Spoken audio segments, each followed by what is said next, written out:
last year I didn't perform anywhere near the level I wanted to, and I know I'm capable of. So, for them to put their faith in me again is, really, really pleasing. And when you win a title like that, I guess you want to keep as many of the guys together. We had such a good environment there, led incredibly well by Jason and Phil. The combination of those two were so chilled out, which is exactly what you need in T20 cricket. So yeah, I'm really looking forward to it. It's a great competition, held in high regards around the world in terms of standard and everything that comes with it. So yeah, to get another bite of the cherry with the champions is a great opportunity.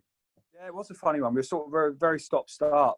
Sort of won one, lost one, lost a couple, won a couple, which is kind of a bit indifferent for T20. Usually, you sort of find momentum and then lose momentum in little blocks. But we knew, like, it's quite an experienced team. We knew that if we played the way we wanted to play at the right time at the back end of the tournament, then that's when it all counts. It's about slowly building momentum and finding the right strategy and the right way that the team gels, as it progresses throughout the tournament and into the later stages. And I think obviously signing Harry Gurney was massive. The way he learns his trade on Trent Bridge, which is arguably the flattest pitch in the world. So for him to bowl on probably bowler-friendly pitches was huge for us. For him to come in for the back end of the tournament, he played a massive part in us winning the whole thing. But I think we can build on that again from next year, knowing that if things don't quite work out at the start of the tournament, you've got time to figure it out and not panic. And that's something that Jason and Phil did really well. They kept, at no point did they get edgy or concerned about us not playing well at the start.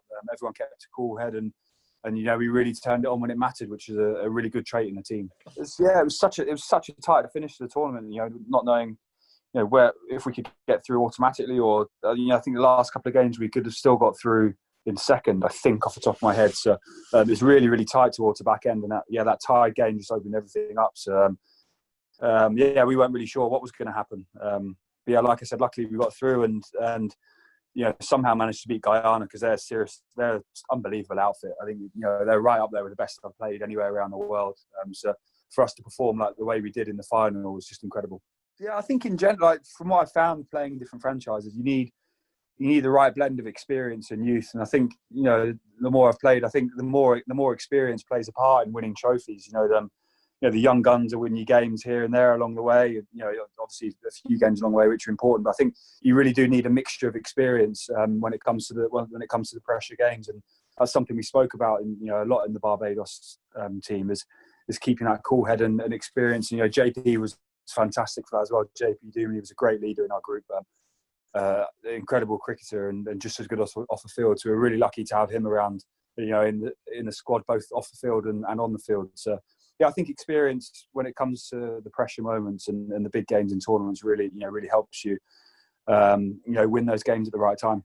I think that any team that has Rashid Khan in it seriously boosts your chance of winning the competition. For me, him and Andre Russell are probably the two best T20 players in the world. So to have Rashid, particularly on potentially the slightly the pitches that favour spin in the Caribbean, he could be an absolute handful, and he's fantastic in the field and obviously smacks a few at the end. So any team that's got him in their ranks is seriously boosts their chances of winning. So it's I think we've signed Stoinis as well, and playing against him in the Big Bash, he was in the form of his life. I think he scored runs in every game he played. So we seem to have got an even stronger squad somehow than we did last year. So really exciting.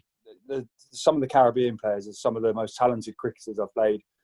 Been around anywhere in the world. Some of the ball strikers, the skills they've got, and also the love of the game. The love of the game that the team in Barbados had was something I'd never quite experienced. The highs of winning games, and then obviously everyone. When we lost a couple of games in a row, and everyone was devastated. So the love and passion that everyone has there is second to none. So hopefully it's a tournament. Personally, if I can improve on what I did last year, it's a tournament I'd love to be involved with for the rest of my career.